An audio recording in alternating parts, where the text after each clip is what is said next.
Zonja dhe zotërinj, ju përshëndes, po i njoh me titujt kryesor të këtij edicioni. Kërcënohet gjyqtarja që ka në shqyrtim një nga dosjet më të rëndësishme, atë të Emiliano Shullazit. Top Channel mëson se Saida Dollani është marrë në mbrojtje bashkë me familjen e saj nga policia, ndërsa ka nisur hetimet. Ajo është një herësh dhe kryetare e gjykatës së apelit krimeve të rënda dhe dyshimet kanë të bëjnë me kërcënimi ka ardhur nga antar të bandës së Shullazit, gjyqi ndaj cilit nuk po zhvillohet që prej janarit. Qyteti i Vlorës u zgjuaj përmbytur nga rreshjet e shumta të shiut që ranë gjatë natës dhe që vijuan sot deri në mesditë. Disa lagje dhe rrugë rikthyen të njëjtën problematikë sa herë që në qytet bien rreshje të dendura. Kjo situatë solli dhe vështirësimin e qarkullimit të automjeteve, por dhe lëvizjes të banorëve. Në Bulqi situata është problematike pasi ka shkuar mbi 80 numri personave që janë paraqitur në spital për shkak të helmimit nga uji i pishëm. Fluksi i pacientëve vjen nga lagja e vjetër e qytetit dhe pjesa më e madhe janë fëmijë. Linjat e ujësjellësit janë të amortizuara dhe dyshohet se atyre i është bashkuar dhe uji që del nga minierat. Si çdo 5 maj, politika nderoi ndarë dëshmorët e rënë gjatë luftës dytë botërore. Presidenti Meta dhe kryeministri Rama ishin bashkë në ceremoninë shtetërore, ndërsa Partia Demokratike zhvilloi një ceremoni të veçantë. Nuk munguan edhe në këtë 5 maj iftarët e Enver Hoxhës. Policia dhe autoriteti rrugor shqiptar hoqën gjatë natës 35 tabela në bashkinë e Finiqit në Sarandë, ku jeton një popullsi kryesisht minoritare greke me shkrimin kryesor në greqisht dhe dytësori në shqip. Autoritetet thanë se ato nuk plotësonin kushtet e sigurisë për drejtuesit e automjeteve, reagoi Athina dhe organizata Omonia. Maqedonia e Veriut votoi sot në raundin e dytë të zgjedhjeve presidenciale, ku në garë ishin kandidati i qeverisë Stevo Pendarovski dhe kandidati e opozitës Gordana Davkova. Shqiptarët janë ata që do të përcaktojnë fituesin, ndërsa pjesëmarrja ishte mbi 40% dhe është arritur kështu kushti për ta cilësuar procesin të vlefshëm.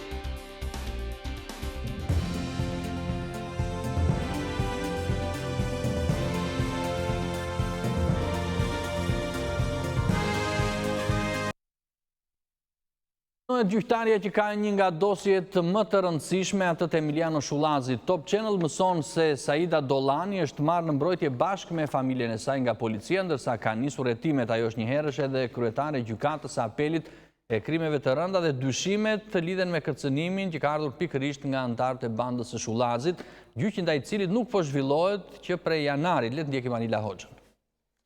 Gjyqtarja Saida Dollani, gjithashtu kryetare e gjykatës së apelit për krimet e rënda, është marrë në ruajtje dhe në mbrojtje nga policia e shtetit, së bashku me antarë të familjes së saj.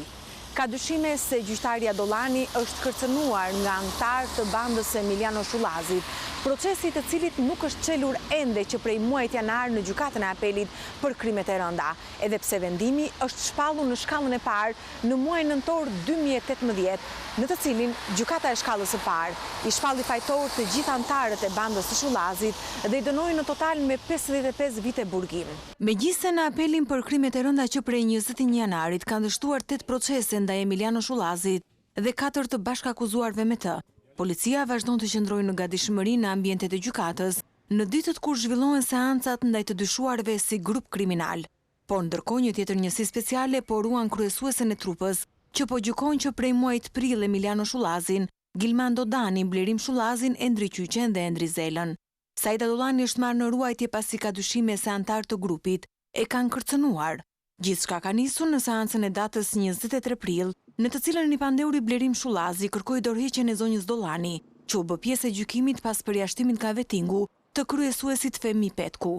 Pas kësaj seance ka dyshime, thot një burim i sigurt, se të afërm të gjyqtares janë kërcënuar, çka ka sjellë edhe nisjen e hetimeve sekrete nga prokuroria. Njëkohësisht gjyqtarja është marrë menjëherë në mbrojtje, por trupa gjyqësore ka mbetur me vetëm 2 gjyqtarë, zonjën Dollani dhe zonjën Albana Boksi, ndërsa së fundmi gjyqtarja e tretë, Nure Dreni, dha dorëheqjen me argumentin se kishte qenë angazhuar në një proces të mëparshëm ndaj antarëve të grupit. Më herët në shkallën e parë, 2 prokurorët Enejd Nakuci dhe Elisabeta Ymeraj u kërcënuan nga Gilman Dodani me akuzën se po e mbanin në paraburgim pa të drejtë dhe se kishin për ta parë çfarë do të ndodhte. Më pas prokurori Enejd Nakuci me justifikimin se kishte probleme shëndetësore, mori 6 muaj leje, duke shkaktuar edhe vakum në gjetjen e prokurorëve që do të shpallnin pretencën. E gjitha kjo solli një situatë të paprecedent pasi prokurorët refuzuan të përfaqësojnë akuzën e shtetit në gjykatë, derisa pretenca u shpall me një grup të ngritur enkas.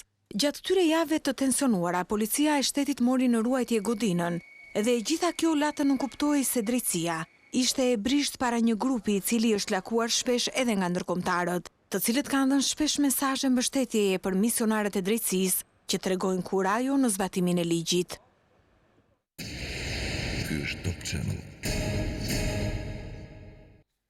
Qyteti i Vlorës u zgjuaj përmbytur nga rreshjet e shumta të shiut që ranë gjatë natës dhe që vijuan sot deri pas mesdite. Disa lagje dhe rrugë rikthyen të njëjtën problematik sa herë që në qytet bien rreshje të dendura. Kjo situatë solli vështirësinë në qarkullimin e automjeteve, por dhe në lëvizjen e banorëve. Le të ndjekim Mikel Marsin.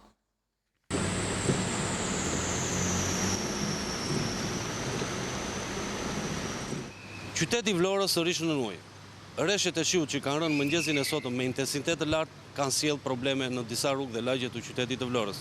Lagja 28 Ndori, lagja Pavarësia, zona e Skelës, lagja 1 Maj, si dhe shumë rrugë ndodhen në ujë. Edhe pse hidrovori i qytetit punon me kapacitet të plot, e ka të pamundur përballimin e kësaj situate jo normale të muajit maj. Ndërkohë që punojësit e bashkisë ndodhen në teren për hapjen dhe pastrimin e rrjetit kanalizimeve, situata vijon të jetë problematike për banorët e Vlorës, por edhe për bizneset që ndodhen aktualisht në ujë. Sa shish dashur që të arrit deri këtu? Maksimumi 1 orë e vitesh, nuk është vetëm ky vit. U mbyt Vlora këtu, duall të gjitha mbeturinat, me mbeturinat doli dhe sëmundje, pasoj të kujt janë këto, të politikës shqiptare. Këtë muaj që mbytur e 5 herë. 5 herë, 6 herë, shmerë, vit për vit nga 2 herë, nga 3 herë në vit. Vinë këtë sa makina punojnë aty dhe asë gjithë. Këta probleme kanë poshtë. Asë punojnë dot, asë vinë dot. Niveli ujit në rrugë në disa zona shkon deri në 50 cm, kjo për faktin se pjesë të qytetit ndodhen pothuajse në nivelin e detit. Rreshjet e shiut vijuan deri pas mesdite në të gjithë rajonin e Vlorës, duke vështirësuar më tej situatën.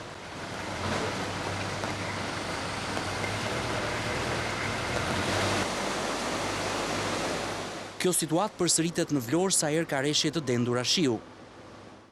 Në Bulqis situata është bërë problematike pasi ka shkuar mbi 80 numri personave që janë paraqitur në spital për shkak të helmimit nga uji i pishëm. Fluksi pacientëve vjen nga lagja e vjetër e qytetit dhe pjesa më e madhe janë fëmijë. Linjat e ujësjellësit janë të amortizuara dhe dyshohet se atyre është bashkuar dhe uji që del nga minierat. Rreth 80 persona janë paraqitur në urgjencën e spitalit të Bulqizës për të kërkuar ndihmë mjekësore. Burime nga spitali bëjnë me dije se fluksi pacientëve me shenja helmimi vijnë nga lagja e vjetër e qytetit të Bulqizës. Mjekët e spitalit thonë se intoksikimi dyshohet të jetë shkaktuar nga uji i pishëm që ka qenë i ndotur dhe se më të prekurit janë fëmijët.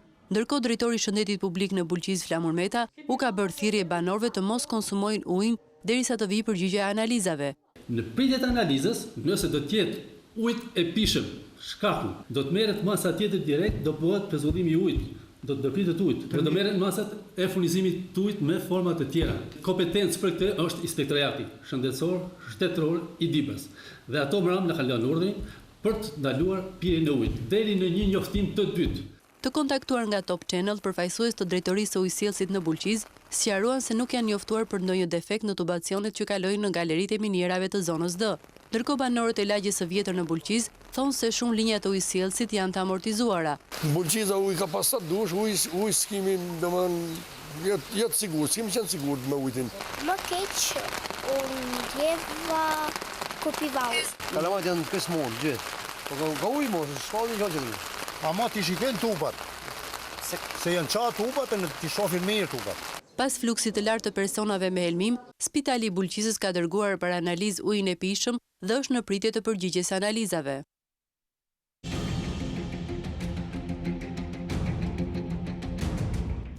Si çdo 5 maj, politika nderoi ndarë dëshmorët e rënë gjatë luftës dytë botërore. Presidenti Meta dhe kryeministri Rama ishin bashkë në ceremoninë shtetërore, ndërsa Partia Demokratike zhvilloi ceremoninë e saj më vete. Nuk munguan edhe në këtë 5 maj tarët e Enver Hoxhës. Për të 29 vit radhazi politika shqiptare e ndarë kujtoi këtë 5 maj të rënët në luftën për shlirimin e vendit, nga ku fillimisht sipas protokollit shtetëror presidenti dhe kryeministri vendosën kurora me lule në monumentin nën Shqipëri. 5 majin presidenti Ilir Meta vlerësoi si të veçantë për të gjithë popullin shqiptar. Është ditë reflektimi për të vendosur në plan parë interesat e vendit, të ardhmës europiane, të stabilitetit përmes dialogut, përmes bashkëpunimit. 30 minuta më pas, kryetari i Partisë Demokratike, Lulzim Basha dhe paraardhësi i tij Sali Berisha zhvilluan ceremonitë e tyre. Lulzim Basha me një tufë me lule ju drejtua edhe varrezave të 20 intelektualëve të vrarë nga komunizmi, si dhe varrit të pishtarit të demokracisë Azem Hajdari. Bekimin e Zotit për të bërë gjithçka për ta mbrojtur atë me çdo kusht para çdo tiranie e çdo tirani. Homazhe zhvilluan edhe disa ambasador mes tyre ngarkuara me punë e Shteteve të Bashkuara të Amerikës dhe ambasadori rus. Kur udhëheqësit e lartë të shtetit dhe opozita mbaruan homazhet vendin e tyre zonë antar të Partisë Komuniste dhe nostalgjik të Enver Hoxhës. Enver Hoxha është person që ka zënë vend në zemrën e shumicës popullit. Kryeministri Edi Rama edhe këtë vit vijoi traditën duke zhvilluar një takim me veteranët e luftës. Partia Socialiste është vetmja forcë që asnjëherë nuk është lëkundur në detyrimin patriotik, atëvetar dhe kombëtar për nderimin e luftës antifashiste nacionale shqiptare. Në çdo 5 maj përkujtojnë dhe policët e rënë në krye të detyrës. Në këto 3 dekada kanë dhënë jetën 224 efektiv, mes tyre dhe kolonel Alben Zylyftari, djali i tij, bëri thirrje sot që Akademisë së Policisë i rikthehet emri i babait të tij. Le të ndjekim Denis Tahirin. Mbaj mend shumë pak fragmente, të cilën Zoti ka dashur që unë t'i mbaj mend, por i rritur me komplimentet të shoqëruar gjatë gjithë kohës nga kolegët e tij dhe nga drejtues të lartë të shtetit tonë. Kuptoj që jam djali një heroj të shtetit shqiptar. Ky është Franz Zylyftari, djali i kolonelit Arben Zylyftari, kryepolici të vrarë në krye të detyrës gjatë një operacioni policor në Shkodër në vitin 2000. Sot, në ditën e dëshmorëve, Franci flet për herë të parë pranë bustit të babait të tij në Akademinë e Policisë dhe ka një apel. Ajo që ne duam të kërkojmë më së shumti është vetëm rikthimi i emrit të Akademisë së Policisë, sepse me një ligj të qeverisë Akademia ka pasur emrin dhe më pas është fuqizuar emrin Arben Zylyftari. Prej vitit 1990, 224 efektiv policie kanë rënë në krye të detyrës, por a është vendosur drejtësia? Ne jetojmë në Shqipëri dhe dim që drejtësia është e mangët dhe këtë po tregon dhe reforma në drejtësi, të cilët besoj ndihet një sens optimizmi në jetën e përditshme. Besojmë që do të rikthehet dhe do të jepet ajo që i takon. Çfarë është dhënë duhet zbatohet deri në fund. Nuk duhet të ketë diferencime për shkak të drejtësisë çalqen që na karakterizon ndër vite. Lufta ndaj krimit është një luftë e vazhdueshme dhe një sfidë për çdo qeveri. Por ata që përballen të parët me krimin janë njerëzit e drejtësisë dhe punonjësit e policisë. Secili prej këtyre yjeve të vendosur në këtë mur, në Ministrinë e Brendshme, simbolizon jetën e çdo punonjësi policie të rënë në krye të detyrës. Për Top Channel, Denis Tahiri. Kjo e diel në Tiranë ishte edhe dita pa makina, por reshjet e shiut nuk favorizuan aktivitetet që kishte përgatitur bashkia. Le të ndjekim Kristi Gongon. Veç homazheve në ditën e dëshmorëve, Bashkia e Tiranës planifikoi një sër aktivitetesh në sheshin Nën Tereza, sheshin Skënderbej, por edhe në vende të tjera të kryeqytetit, disa prej të cilave nuk janë realizuar për shkak të motit të paqëndrueshëm. Rikthimi i nismës dita pa makina ishte disi i pamundur mëngjesin e të dielës, ku shiu i kishte detyruar qytetarët të lëviznin me automjetet e tyre. Kufizimi i qarkullimit në disa segmente rrugore solli edhe trafik. Megjithatë, pavarësisht kohës, të shumtë ishin njerëzit që shfrytzuan ditën e pushimit. Mund të kishte edhe më tepër gjëra, ndoshta ishte edhe nga koha me shi, po shumë bukur. Shumë mirë është pa makina, se ajri është më i pastër, qetësia është më e madhe. Dita pa makina më duhet shumë mirë. Po vetëm se koha na prishi punë. Pa makina kena dalë sot, një gjë e bukur, qetësi, kështu duhet të jetë vazhdimisht. Pam shumë aktivitete të ndryshme që kishin zhvilluar. Sot kemi dalë me familjen pa makina, pavarësisht se koha nuk ishte shumë e mirë. Pas shiut, bulevardet u shndërruan në fusha sporti, ku kishte larmishmëri aktivitetesh. Sot kemi montu 4 mini fusha tenisi. Të drejtën vitet e fundit ka pas një sër aktivitetesh të tilla. Në jo pak raste janë afruar fëmijë talentum, cilët kanë rënë kontakt rastësisht duke u zhvilluar këto aktivitete. Kemi dalë sot këtu, pavarësisht shiut, për të shitur ëmbëlsirat dhe produktet që ne kemi gatuar vetë, për të mbështetur fëmijët në nevojë.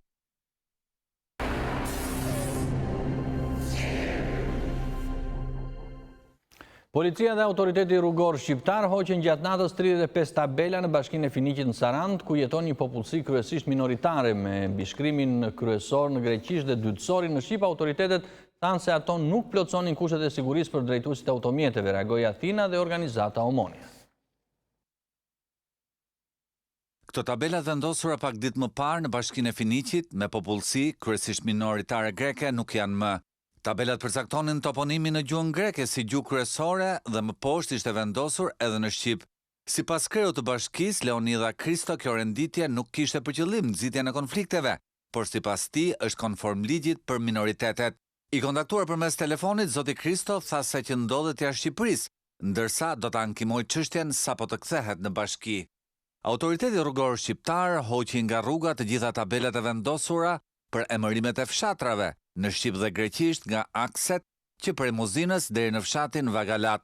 ARSH ka sqaruar se në bashkëpunim me policinë e shtetit janë hequr 35 tabela që ishin vendosur jashtë standardeve të përcaktuar në kodin rrugor dhe pa miratimin e këtij institucioni. ARSH konstatoi se tabelat e vendosura në këtë aks nacional cënonin mbrojtjen e sigurisë të përdoruesve të rrugës, ku shumica prej tyre pengonte shikueshmërinë e tabelave rrugore paralajmëruese, tha ARSH. Po ashtu tabelat e hequra nuk plotësonin specifikime teknike të përcaktuara me ligj për sa i përket renditjes së emërtimeve në gjuhën shqipe dhe atë greke, ngjyrës dhe madhësisë së shkrimit të përdorur. Në bashkinë e Finiqit, me rreth 40.000 banor, popullsia rezidente nuk i kalon të 7.000.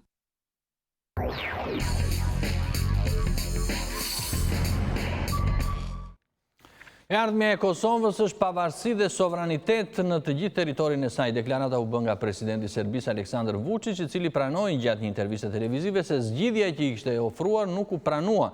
Ai nuk dha më shumë detaje mbi propozimin që ka bërë, por pas samitit Berlinit deklaroi se ideja për korrigjimin e kufive ka vdekur. Kosova, deklaroi Aleksandar Vučić, do të ketë në të ardhmen pavarësi dhe sovranitet në të gjithë territorin e saj, jo sepse ai do ta njohë, por për shkak se zgjidhja që ofroi nuk është pranuar. Në intervistën e dhënë për televizionin Pink, presidenti serb nuk e sqaroi se çfarë zgjidhje kishte parashtruar konkretisht. Ai theksoi vetëm se ajo çfarë kishte ofruar nuk mundi të kalonte për shkak të presionit të tmerrshëm të disa vendeve dhe shërbimeve të tyre informative, të cilat i aktivizuan të gjitha agjenturat politike dhe ato mediatike, u shpreh Vučić. Kreu shtetit serb kritikoi më tej opozitën e vendit të tij se nuk ka dashur t'i dëgjojë propozimet që ka bërë për Kosovën, por vetëm ka vazhduar protestat. Si është e mundur që nuk e pat realitetin, por penguat mundësinë që Serbia të nxirrte diçka për popullin dhe vendin e vet, u shpreh Vučić, duke shënjestruar në këtë mënyrë kundërshtarët opozitar, ndërsa kujtoi se si u organizua dialogu i brendshëm, por një pjesë e opozitës nuk paraqiti propozimet e saj për zgjidhjen e çështjes së Kosovës. Protestat kundër kreut të shtetit serb vazhduan dhe këtë të shtunë, për të 22-ën fundjavë radhazi. Tubimit antiqeveritar ju bashkuan me mira vet, të cilët i dënojnë ato që i shohin si tendenca autoritare në rritje të Vučićit. Maqedonia e Veriut votoi sot në raundin e dytë të zgjedhjeve presidenciale, ku në garë ishin kandidati i koalicionit qeverisë Stevo Pendarovski dhe kandidati e opozitës Gordana Davkova. Shqiptarët janë ata që do të përcaktojnë fituesin, ndërsa pjesëmarrja ishte mbi 40% dhe është arritur kështu kushti për të cilësuar procesin të vlefshëm. Ne do të lidhemi tani me Aleksandr Marku në Shkup. Aleksandr, përshëndet, sa ka qenë pjesëmarrja sot? Po, Iliri, ju përshëndes, ndodhe në këto momente në këshillin shtetëror të votimit dhe sipas rezultateve që dha ky këshill para gjysmore, pjesëmarrja ka kaluar 44.55%, që përkthehet që interpretohet në 802.800 votues, pra është arritur censusi i shumë pritur dhe çelësi kryesor, i cili nxjerr si rezultat se Maqedonia e Veriut do të ketë një president të ri. Sipas të dhënave që kemi, duket një epërsi e dukshme e Pendarovskit në matjet e para, padyshim që është herët për të pasur një rezultat përfundimtar, do ta kemi atë rezultat për 2 ose 3 orë, megjithatë nga fillimi i masës së parë të votave që po numërohen, në këto momente duket se Stevo Pendarovski ka një epërsi të dukshme ndaj rivalit së tij Gordana Siljanovska. Të dy rivalët votuan thuajse në të njëjtën orë me gjysmë ore diferencë pas mesditës së sotme, në të njëjtat qendra që kishin votuar edhe para 2 javësh, të dy u shprehen të sigurt për fitoren, ndërsa Pendarovski ishte tepër optimist se vendi do të shkojë drejt, nuk do të ndalet drejt procesit të tij europian, kurse Gordana Siljanovska përsëriti dhe njëra të që ka mëshuar gjatë 2 javëve të fundit se vërtet do të respektojë marrëveshjen e Prespës, e cila ka qenë në epicentër të gjithë fushatës parazgjedhore, por nuk do të përmend kur emrin e ri të vendit. Gjithashtu, ne kemi pyetur edhe zëvendës ministrin Bujar Osmani në orët e para të mëngjesit, ai ka votuar si gjithnjë në shkollën Adem Jashari dhe ai u shpreh se vota e shqiptarëve ishte ajo që do të përcaktonte rezultatin kryesor të zgjedhjeve dhe ajo duket i lirë dhe në këto momente duket se shqiptarët në mënyrë masive kanë dhënë votën e tyre, kanë dalë të votojnë dhe kjo votë duket se të paktën deri në këto momente shkon për të përzgjedhurin e kryeministrit Zoran Zaev Stevo Pendarovski, i cili duket se është presidenti i ardhshëm i Maqedonisë së Veriut. Po Aleksandër, të falenderoj për këto informacione i knasolle.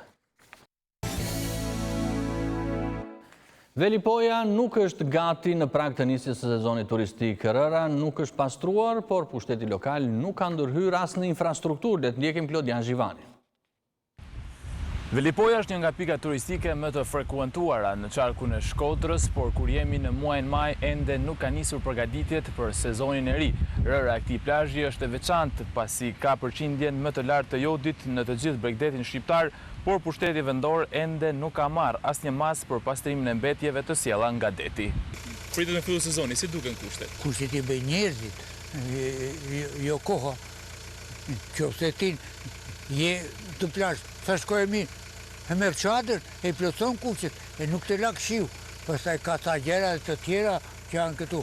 Edhe këta që janë bërgati akoma me gjitha të, inshallah juve u ecë mbar e u ndihmon Zoti. Këtu punohen një mënyrë infrastruktura graduale, normal në bazë të investimeve, mjeteve, mundësive të shtetit, popullit, gjithherë më bukur.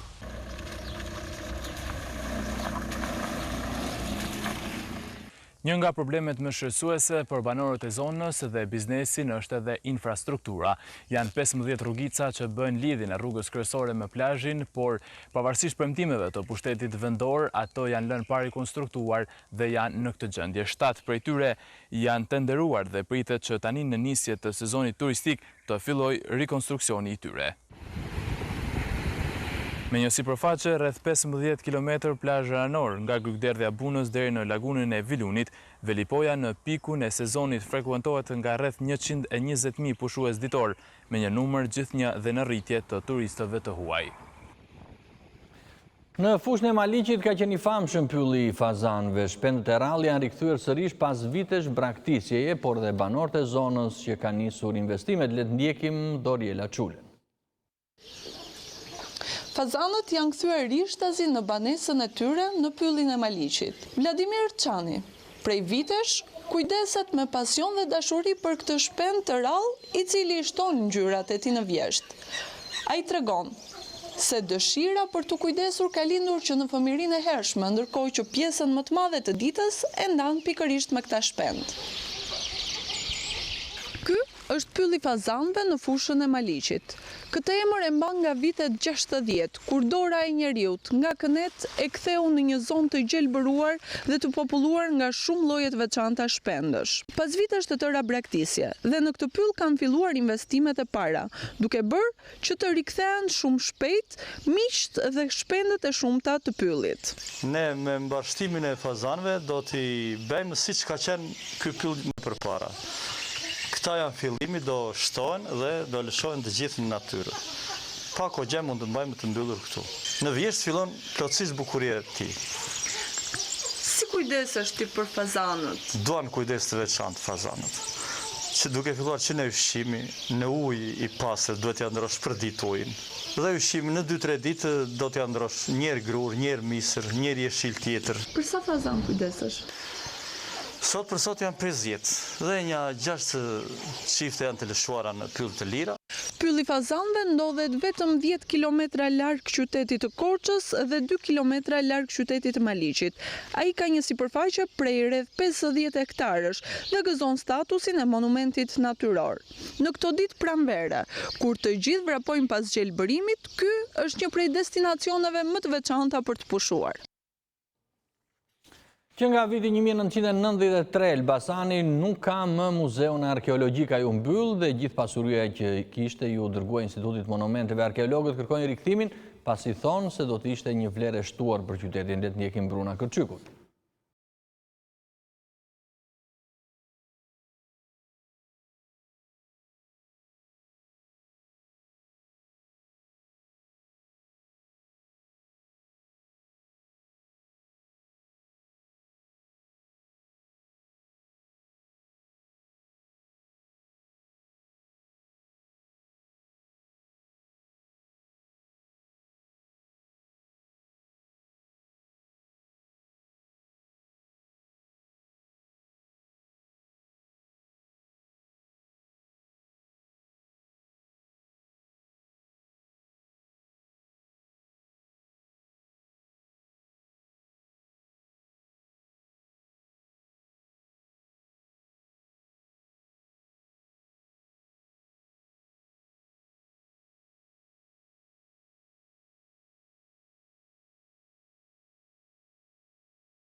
Një avion rus pasagjerësh ka bërë ulje emergjente në një aeroport të Moskës pas një zjarri të shpërthyer në bord. Pamjet e shpërndara në mediat sociale tregojnë se si pasagjerët përdorin daljet e emergjencës për t'u larguar nga avioni, i cili shihet në filmime i përfshirë nga flakët. Raportohet për 13 të vdekur nga agjencitë ruse të lajmeve. Avioni ishte nisur drejt qytetit Murmansk. Ai nuk ishte shumë që ishte ngritur në ajër nga kryeqyteti rus, kur ekuipazhi lëshoi një sinjal alarmi. Mësohet se në tentativën e parë për të ulur në tokë, avioni nuk ishte patur sukses.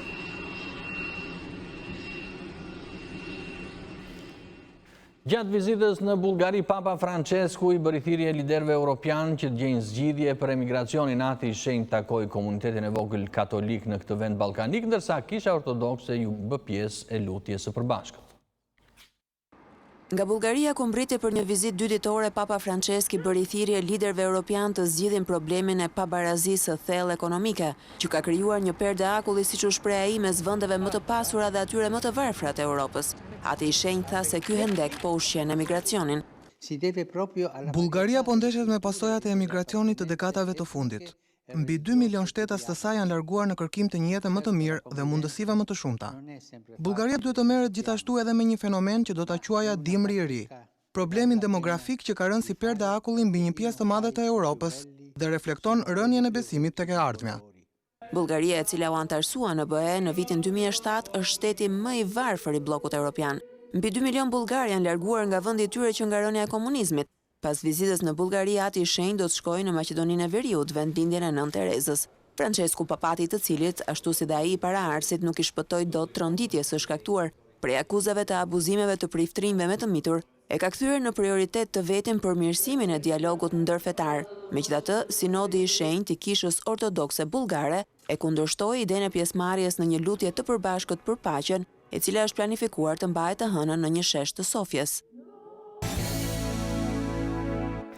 Ekskluziv sjell sonte historinë e skuadrës së volejbollit të vajzave të Dinamos që bëri historinë në Shqipëri. Një rrëfim i protagonistëve dhe trajnerit të tyre Kreshnik Tartari vjen në ekranin e Top Channel në orën 20:15. Dinamo dhe Partizani për hir të së vërtetës duke përfituar nga privilegjet shtetërore, bën historinë e sportit shqiptar. Ato regjistruan trofe dhe suksese të panumërta, lindën dhe përgatitën breza sportistësh nga më të zgjedhurit e Shqipërisë. Por ndërmjet këtyre modeleve lindore, në vitet 70-80, në sportin shqiptar lindi një skuadër me pamje për masa perëndimore, e denjë për të luajtur mes më të mirëve të Europës, si Dinamo e volejbollit të femrave të Kreshnik Tartarit. Unë pata fatin e hyrjes në ekipin e parë, shpejt, mund të them pa bërë 16 vjeç, Basi preso Kreshniku pate kun që mund të filloja më shpejt. U sakrifikua një ish kapitenja ime për të më hapur vendin mua. Dhe ndihem shumë e kënaqur që e justifikova atë. Dinamo bëri një revolucion në miniatur, si në fushën e emancipimit të femrës, ashtu edhe në hapjen e një fryme të re. Dhe pa pritur fare në 72-shin mua më threshin dhe më thotë ne jemi dakord që ti të marrësh ekipin e vajzëve. Sikur mra që ati në kokë. Profesori im më lanë balë, traftar, më hoqi, më bëri. Edhe jam kthyer me inatin që ta bëj skuadrën të forë si që bëri ai meshkujt. Të dielën ora 20:05 në ekskluziv Dinamo, vajzat që bën histori. Ishte gjithçka për këtë edicion, ju falenderoj që na ndoqët. Mirupafshim.